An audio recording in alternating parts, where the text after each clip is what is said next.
that there is something called catastrophophobia that seems to happen to us, where people in the peak of the solar cycle, we tend to freak out more and think that everything is crashing down. Is that because of the cycle? Absolutely. So we have a Y2K catastrophophobia cycle. I'm coining this. There's a number of things that I've coined that are not other studies, but it's my own idea. 2012 was also that. And so I noticed people that I knew at the time that were selling survival goods, whether they knew how to work the cycle or not, I just noticed there was a cycle to selling a lot of stuff.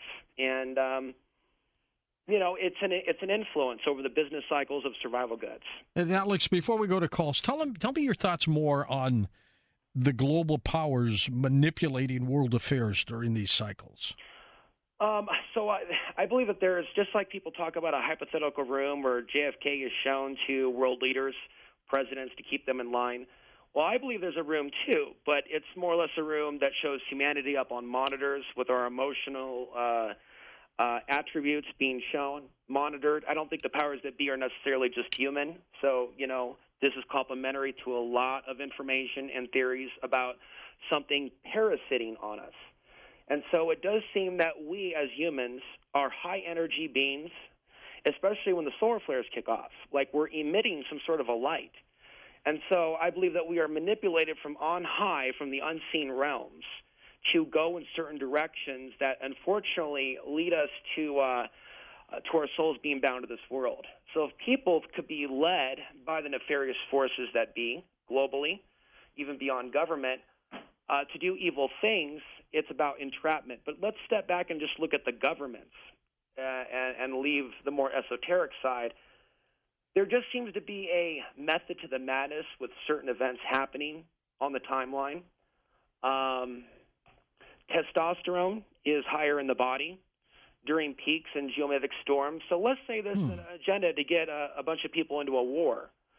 The idea is the launching of certain things at a period in which physiologically they're already ready for combat. And so there's not a lot of studies yet on the testosterone end, but that's the likely culprit with regards to the increase in violence. Also changes in the brain. The pineal gland, the melatonin levels in the brain also go through dramatic changes as well. And they're aware of this, so they know how to use this. Yeah, that's the point. Long story short, we can look at Alexander Chizhevsky's work and realize that, I'll mention a few things briefly. After his research and his death and whatnot, where did that research go? So I'm going to mention this briefly because it was disclosed, declassified 2 years ago, that the U.S. and the USSR ran high-altitude tests from 1958 to 1962, where they were toying with the geomagnetic field. And so they were already manipulating the geomagnetic field through these explosions and other things. And so this is like new information that's just come out. Maybe that's what HAARP's all about. And I think so. I think that HAARP does not necessarily act alone. For example, let me mention two events, Fukushima and Katrina. HAARP is suspected with both of those events, but both those events saw an X-class solar flare in the days prior. And so I think if HAARP was used or other technologies, they're actually harnessing the power of the sun, the natural energy that's already there. And one more brief little new headline, this is from the last month. Now NASA is saying that something else is affecting the geomagnetic field other than the sun. They are calling it HR 9024, and they picked up on a CME produced 450 light years from Earth. Wow. So not to overcomplicate things, but we know now that there is man-made influence tampering with the geomagnetic field. We have 5G, and then we have these other stars getting in our business other than the sun. We can't win. Let's take some calls for you. Let's start with Bill, truck driving in the state of Washington. Hey, Bill, go ahead. Hey, George. Hey, Alex. All right. Hey, I have a healthy skepticism, but an honest respect for what you're doing. The reason why I'm a little skeptical is because I believe climate change, man-induced climate change, is a fact. But I don't think one is exclusive from the other. Like, for instance, solar output does not negate climate change or human-caused climate change, and vice versa. They don't negate each other. I think they both can be going simultaneously. But my question is this. Have you ever looked at, like, a historical correlation? Like, for instance, Akhenaten. Akhenaten means, the sun, a worshiper of the sun. Right? And there's been others, like Louis XIV in France, the Sun King. Have you ever tried to correlate a historical, comparison between sun worship, the increase in sun worship around the world, and the increase in volatility, social volatility? And the other question I have is this massive dark spot on the sun that was discovered in 2017, which does seem to appear to be some sort of arrest in the helium-hydrogen cycle of the sun, and some sort of massive arrest. And it seems to be growing. Have you looked into that? And then the third question is, do you believe that this could be stimulating some sort of survival response in humans, like in the difference between individualism and communitarianism? That gets into some deep, really survival, genetic survival of the species. In other words, there may not be anything to stop it. Take a few of those, Alex. Go ahead. Well, those are some good questions. I don't know if I can answer them all, but what I can say is Newsweek came out recently and saying that maybe the decline of the Neanderthals was tied to a recent or a past decline of the magnetic field. They also came out with another study saying that it can happen in less than 100 years in our lifetime. That was last year. So I definitely think that we could be responding to this type of collapse that's taking place. And there are these cycles. There's been many guests that have talked about these long-term catastrophe cycles. I'm still studying the ancient past with regards to what was believed about the sun. And that's a side study. So I wrote 100 pages in preparation for tonight's show, over-prepared. What I'm saying is, for people, if they want to sign up on the newsletter, I'm going to publish something else probably in a few weeks after I edit it and add citations. And I'm adding various bits of information about how the ancients viewed the sun. And so I'm still determining certain things and researching certain things and sticking with what I feel confident talking about, not getting too deep in some of the controversial climate debates, but talking more about something that I do believe is grounded in science, as well as discussing things like meditation, grounding to the earth, bringing in the cosmic force. I do believe in meditation, always have. And so that is something that I do recommend. We're affected in different ways by this, and so that's about where I would answer that. As far as one additional thing, Mesa Verde is a place in the Four Corners, and they just discovered in the last couple of years that the site that the Hopi were using has some sort of mathematical equation similar to something seen by the Greeks or earlier ancient civilizations, some sort of a mathematics used in their sun temple. So one of the questions that people are looking at, one of the answers they're trying to reach is, how could that be? And so I think that America, for example, may have been an ancient civilization many, many thousands of years ago. And that may connect with that. And so on a spiritual level, I believe that I'm in Colorado and near New Mexico because of the spiritual significance of the area. Maybe even a significance in future catastrophic events in the future. Maybe this area could be safe. So, Alex, he was talking about this massive dark spot on the sun, and there was one a couple of years ago that scientists thought could throw off some huge flares and really play havoc with us. How often do those dark spots, big ones, like this one was 75,000 miles wide, how often do some of the big ones occur on the sun? I'm not an expert in all the mathematics of that, but there is some phenomena that I have noted with regards to large sunspots. There was a large sunspot before Roswell, for example, in 1947. So there may be a paranormal connection with the sunspots and an increase in UFO sightings. I am convinced myself that there is a connection with certain paranormal, including increased perception. But there is a new article that also came out this month that talks about influences that can cause sunspots to erupt, like new science as to what can influence the sun to immediately wake up. And it has to do with, let's see, bring it up here.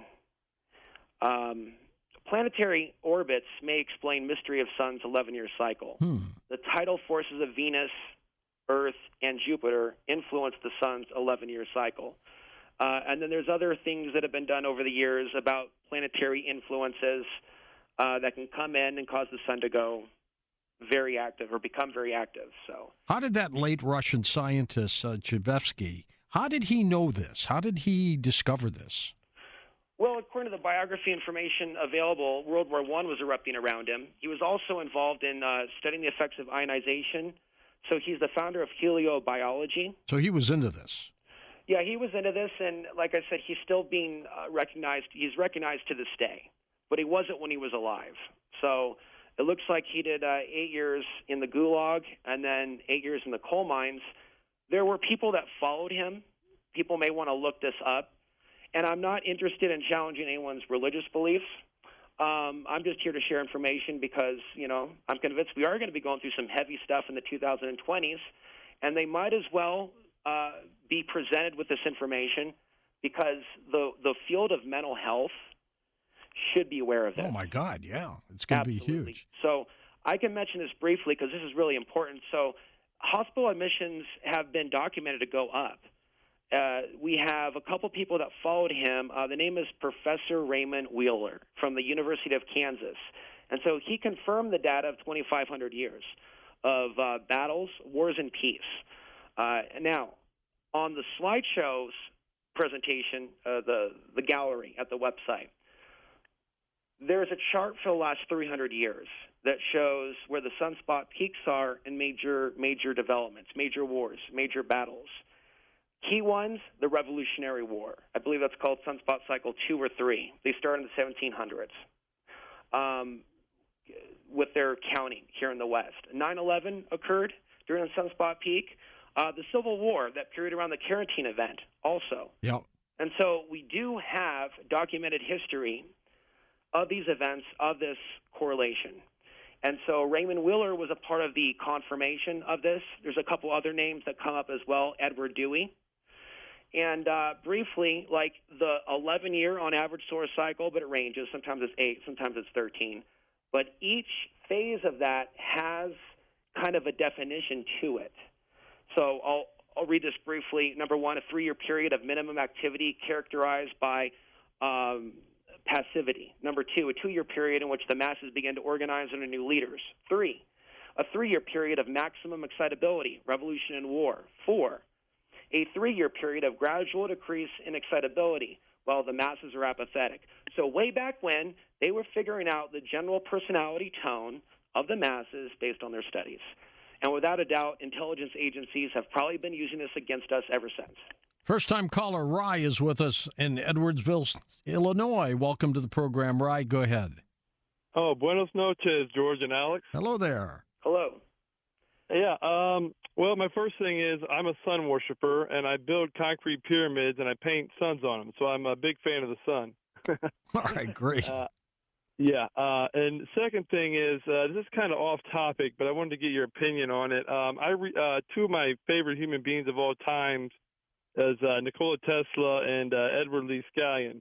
And I really compared a lot of their life story, and they really had a lot in common.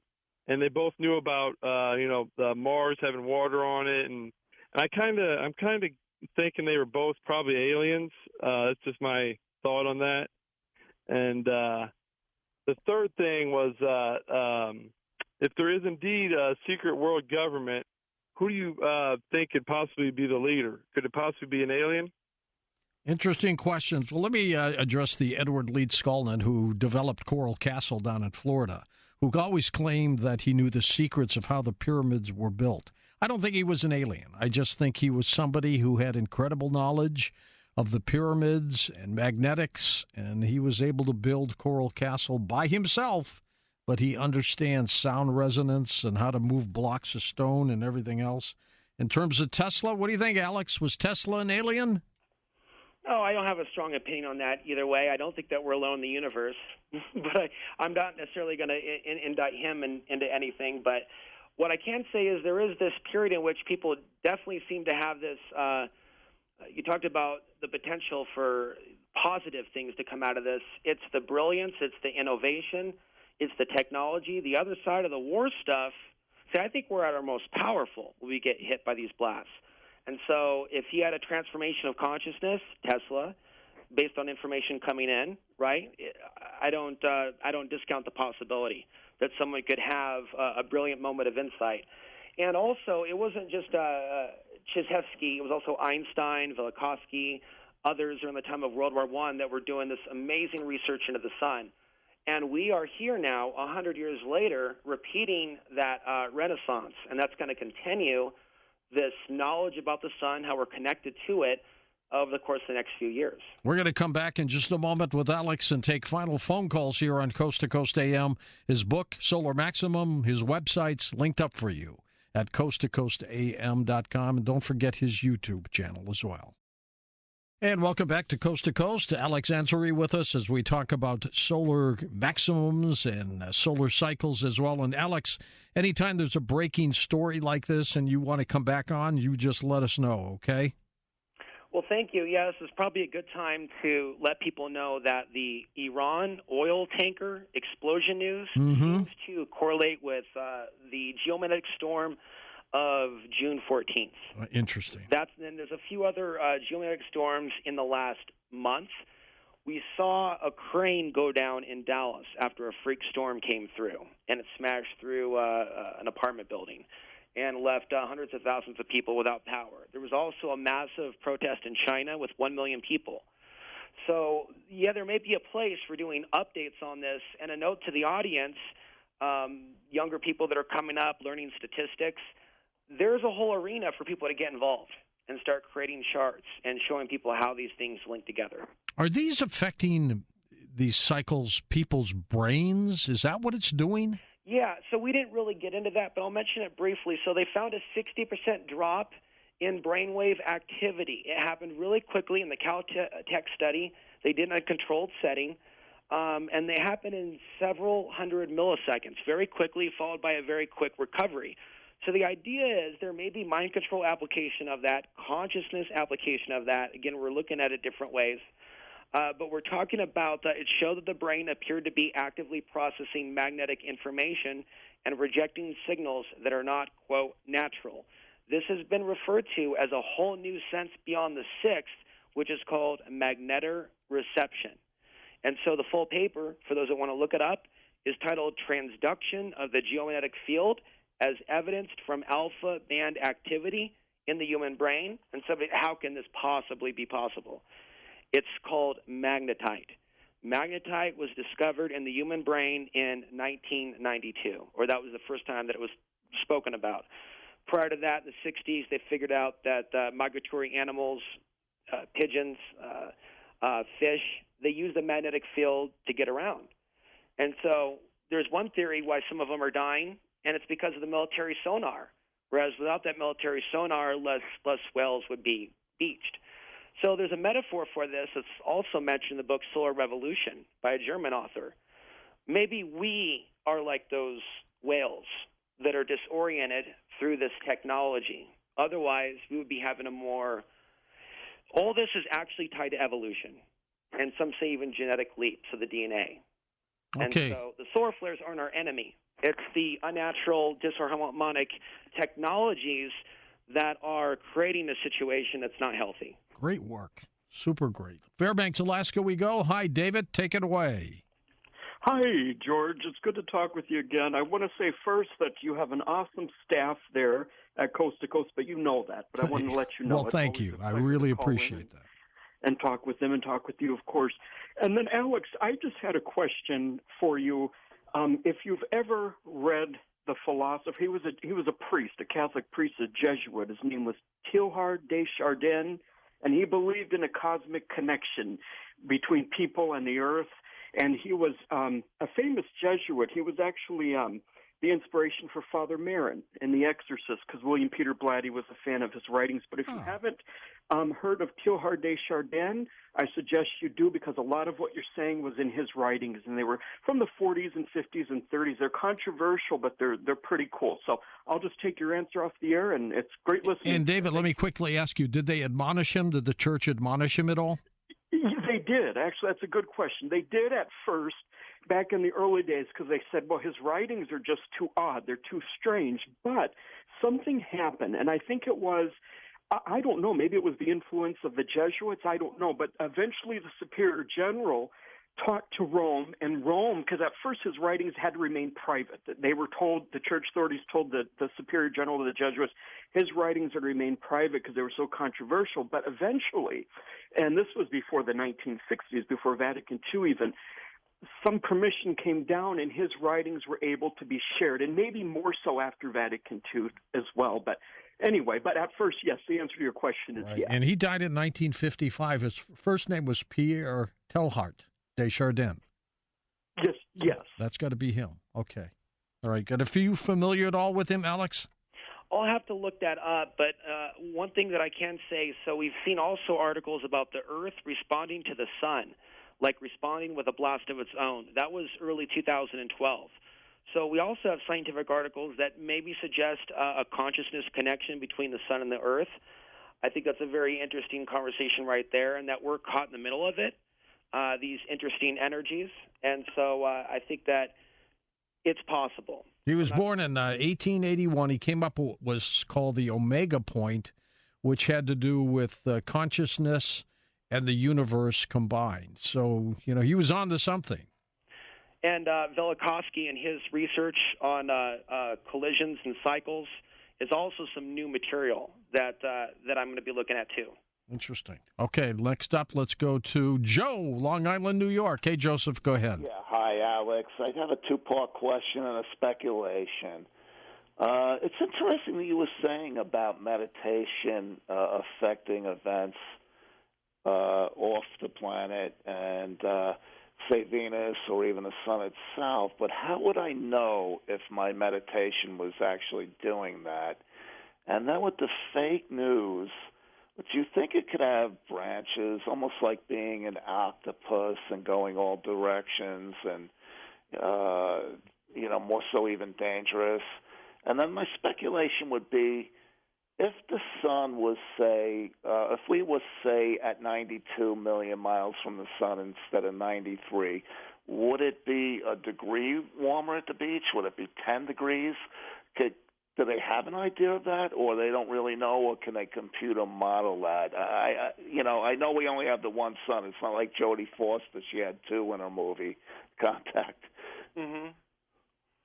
Well, as far as the first question with being able to measurably quantify effects, there's ways in which people can organize that today with way more resources than I that are able to do that. And so I would recommend that people with an interest in that, of course, there's the Global Coherence Project, Princeton University study on maybe numerical machines being affected by brainwave activity on the day of 9/11. So there's a few past things that are clues. Princeton eggs, I guess. Yeah. As far as the fake news web, that's kind of a different conversation, but it's not over. And so there's definitely a technique when we see what they do. Even when it came out that there was disinformation on Facebook, they focused on certain campaigns in key states. That's not by accident. So there isn't really a lot of good information that's really just exposing that stuff, because we're dealing with nefarious forces, frankly. And so we're not out of the woods yet. In some cases, it's good to maybe quit social media and be very careful, like what you expose yourself to. And so that's one of the things that I try to do now more than last year and the year before, is try to steer away from social media.